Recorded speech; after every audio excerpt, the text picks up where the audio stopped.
Bonjour à tous pour ce nouveau test réalisé par la chaîne YouTube HiTechGen. Aujourd'hui on va tester l'iPhone 5S. C'est bien sûr le test version longue. Donc là il va y avoir 5 parties normalement. Et tout de suite on va commencer par la première partie où on va décrire les caractéristiques. On va voir le déballage de la boîte, le produit dans son ensemble sans l'allumer. Donc déjà on va comparer directement cet iPhone 5S à l'iPhone 5C qui, l'iPhone 5C comme vous le savez a remplacé l'iPhone 5 du catalogue. Donc alors, juste comme ça, on va faire une parenthèse très rapide, mais l'iPhone 5C est en fait un iPhone 5 remanié avec simplement la 4G en plus et une nouvelle coque bien sûr. Après, voilà, donc ça coûte 100 € moins cher que l'iPhone 5 il y a 2 mois. Donc l'iPhone 5C, je parle. Maintenant, on va parler de l'iPhone 5S. Donc l'iPhone 5S est disponible en 16, 32, 64 Go. Toujours pas de 128, ça commence à être un petit peu décevant de la part d'Apple. On espérait avoir du 128, mais bon, c'est pas grave. De toute façon, ce modèle-là est du 16 Go. Alors, nouvelle couleur qui s'ajoute à l'argent et au gris sidéral qu'on connaissait de l'iPhone 5. La couleur or, donc c'est en fait un iPhone 5S blanc. Sauf que sur les côtés ici et à l'anneau du cercle là et ici, ça sera de l'or. Donc voilà, c'est le seul truc qui change. Donc nous, ce sera un iPhone 5S blanc qui sera testé, enfin argent. Voilà, alors l'auteur, c'est le même que pour l'iPhone 5, c'est exactement les mêmes boîtiers, c'est du 123,8 mm, largeur 58,6 mm, profondeur 7,6 mm et le poids 212 grammes. Dedans, c'est là où sont les changements, on va dire, réels qu'en fait qui sont assez faux. Donc on a une nouvelle puce A7 avec architecture 64 bits. En gros, du 64 bits, c'est un des premiers téléphones, je crois, même le premier, je crois pas le premier, mais un des premiers à avoir cette architecture 64 bits. Donc c'est vachement bien, sauf qu'en fait le 64 bits, il faut au moins 4 Go pour le faire tourner. Sachant qu'on sait qu'il n'y a que 1 Go de mémoire, bon, 64 bits, c'est un petit peu beaucoup commercial je trouve, j'essaye de bien le mettre. Ça, voilà. Alors après, voilà, vous avez deux puces, donc vous avez l'A7 64 bits, et vous avez l'M7, qui elle est la puce qui va gérer les capteurs de mouvement. Donc en fait ça va ajouter de l'autonomie, et ça va aussi ajouter, enfin ça va ajouter de l'autonomie vu que la 7 ne va pas tout faire. Et la M7, surtout quand vous allez jouer au jeu et quand vous allez faire des mouvements, le jeu va être plus fluide vu qu'il va avoir deux puces. Une puce qui va traiter les mouvements, la M7, et la puce A7, elle, qui va traiter voilà, tout ce qui est graphisme et tout. Bon voilà.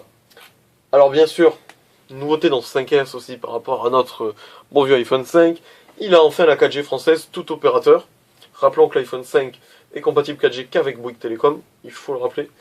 Alors dedans, alors on a la LTE bien sûr comme je viens de le dire, le Wi-Fi, heureusement le Bluetooth 4.0, donc vous savez le Bluetooth d'Apple où il faut payer une autre application pour pouvoir utiliser le Bluetooth. Donc vous l'avez pas, en fait vous avez du Bluetooth, ça ne sert à rien.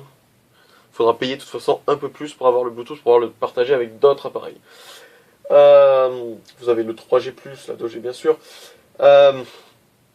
Vous avez donc, vous n'avez pas de NFC, vous avez iBeacon.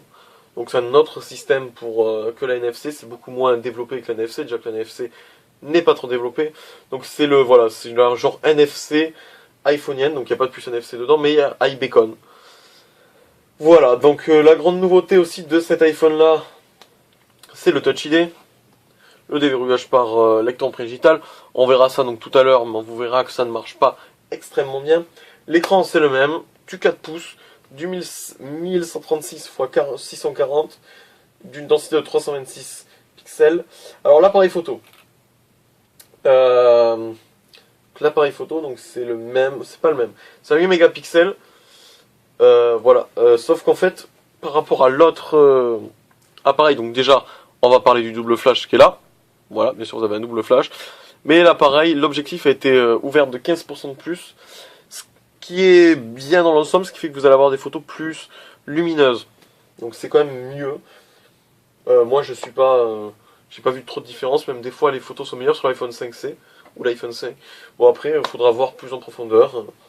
Voilà, donc vous avez un capteur arrière de luminosité pour le flash bien sûr. Voilà, après vous avez le filtre, vous avez mise au point automatique, enfin tout ce qu'on a, le panorama, le mode rafale, deux modes rafale, le mode rafale rapide qui choisit la meilleure photo et le mode rafale moins rapide mais qui vous fait toutes les photos. Alors l'enregistrement vidéo, donc c'est du HD 1080p, bien sûr. Voilà, on a toujours le flash True Tone, on appelle ça. Voilà, c'est du True Tone. Vous avez un zoom 3 fois numérique, bien sûr. Et vous avez la caméra FaceTime avant qui fait de l'HD 720p de 1,2 mégapixels, ce qui n'est pas extrêmement mauvais pour faire du FaceTime. Et elle fait donc la résolution de 1280 x 960. Voilà, après vous avez FaceTime bien sûr, vous avez Siri toujours ici. Alors la batterie, donc je vais vous donner ce qu'il y a sur leurs fiches, sur les fiches de l'iPhone 5S quand vous l'achetez. Donc c'est de l'Apple Store, vous pouvez même vérifier sur le site de l'Apple Store. Donc alors, faut noter quelque chose qui va être assez rigolo, et je trouve ça bien. Temps de conversation jusqu'à 10 heures en 3G. Et est-ce que... Il faudrait juste que je vois... Ah non, vous n'avez pas. Donc voilà, temps de conversation jusqu'à 10 heures en 3G. Voilà. Autonomie en veille jusqu'à 250 heures. Et là, c'est là que ça va être intéressant. Vraiment, c'est bien. Je pense que c'est là où on va voir que quand même la 4G a ses avantages. A beaucoup d'avantages. C'est que vous avez en navigation sur Internet avec la 3G 8 heures. Donc 8 heures. Et en 4G LTE 10 heures. Donc c'est extrêmement bien et franchement je trouve ça bien qu'en fait la 4G puisse dépasse la 3G, c'est-à-dire que ça vaut quand même, c'est mieux d'utiliser la 4G, ça, contrairement à ce que beaucoup disent, la 4G est moins gourmande que la 3G. Donc c'est une bonne chose je trouve. Et 10 heures en Wi-Fi, voilà, comme la 4G, donc c'est vachement bien je trouve ça. Alors bien sûr vous êtes fourni avec les écouteurs EarPods que je vais vous montrer après qui est dans cette boîte. Voilà, c'est bien sûr du nano SIM tout le temps, hein, ils n'ont pas changé. Voilà, si vous avez du micro SIM, vous avez demandé chez votre opérateur, ça peut être gratuit, je sais, ou ça peut être 5 €, ça dépend vraiment si vous l'achetez sur internet, en magasin. Voilà, et le connecteur c'est du Lightning. Voilà, le Lightning qui est ici. Alors, on va faire rapidement le déballage de la boîte, donc je sais que c'est pas très intéressant, mais il faut le faire quand même. Sinon, alors, on est en proche. Donc, alors la boîte. Une pomme ici, une pomme de l'autre côté. iPhone 5S écrit... Ça. iPhone 5S écrit en gris brillant, là de l'autre côté aussi. Alors voilà, vous avez l'iPhone 5S qui est là, et donc la couleur de l'iPhone 5S sera ici. S'il est noir, blanc ou doré, ça sera répertorié, je sais plus, excusez-moi, je suis fatigué, ça sera mis dessus. Et par contre, la couleur de la boîte, donc ça ici, ça sera toujours blanc. Voilà, c'est juste comme ça que je dis, parce que faut le préciser. À l'intérieur, vous avez les films plastiques et le petit socle où on met l'iPhone 5.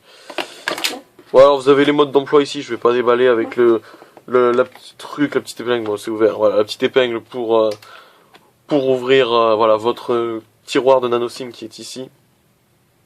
Excusez-moi, là. Voilà. Vous avez les documents, les logos Apple que vous pouvez coller sur votre voiture si vous êtes fier d'avoir l'iPhone. Les EarPods. Voilà, qui sont des très très bons écouteurs. Alors, ils me font vite mal aux oreilles. Mais après, par contre, ils ont des très bonnes bases. C'est vraiment, j'aime beaucoup ces écouteurs. Pour 30 € au marché, je vous conseille vraiment de les acheter si... Alors, c'est pas pour courir ou quoi que ce soit, mais pour dans le métro, c'est vraiment nickel. Et vous avez bien sûr, voilà, qui est ici, le câble de rechargement, qui est ici mis dedans. Voilà. Je crois que c'est tout. Donc, une boîte normale, hein, il n'y a pas de grandes choses qui changent, excusez-moi, je le mets bien droit. Voilà, là, comme ça. Ça me stresse si c'est pas droit. Alors cet iPhone, je vais juste passer... Non, je vais mettre la boîte là. Cet iPhone. Cet iPhone, d'accord, je n'ai plus. J'avais juste l'écran parce que... Alors c'est un très bel appareil, hein. Vraiment extrêmement beau. Toujours aussi beau même, j'ai envie de dire. C'est le même hein, extérieurement, à part 2-3 détails comme le touch empreinte, enfin ID je crois que ça s'appelle. Et double flash c'est le même, c'est extrêmement joli, c'est vrai qu'on est content de l'avoir en main, qu'on l'a niveau beauté. Après à l'intérieur c'est pas forcément la même chose. Voilà, donc là vous avez la caméra FaceTime ici, les capteurs, un capteur ici, et vous avez le son donc de vos appels ici. Vous avez le Touch ID ici, en bas. Vous avez la prise jack en bas, vous avez le câble Lightning en bas aussi, le micro, un micro ici et une enceinte là. Derrière, alors vraiment une super belle face, j'adore l'arrière. Vous avez donc le nouveau capteur photo ouvert de 15% de plus que l'ancien sur l'iPhone 5. Le double flash qui est ici et le micro là. Après vous avez rien d'autre, hein. Vous avez des bandes là, voilà, les antennes qui passent ici et ici là. Voilà, c'est les deux bandes où les antennes captent. De ce côté-là, ben, vous n'avez pas grand-chose. Hein. Vous avez le tiroir nano SIM. la chose pour la mettre en vibreur ou sonnerie, vous connaissez l'iPhone, et le bouton plus et moins. Voilà, donc je crois que pour cette première partie, ça va être fini. Voilà, donc globalement, voilà, cet iPhone, il n'a pas extrêmement changé par rapport à l'ancien. C'est presque les mêmes, à part voilà, ce cercle doré. Donc est-ce que ça vaut le coup d'acheter cet iPhone vraiment, alors que le 5 est quand même maintenant à 200 € moins cher? Bon, on va voir ça très vite dans la prochaine partie. On va le tester, enfin on va tester vite fait le Touch ID, le double flash, enfin le nouvel appareil photo. Et voilà. Voilà, je vous dis à tout de suite alors. Enfin, à la prochaine vidéo.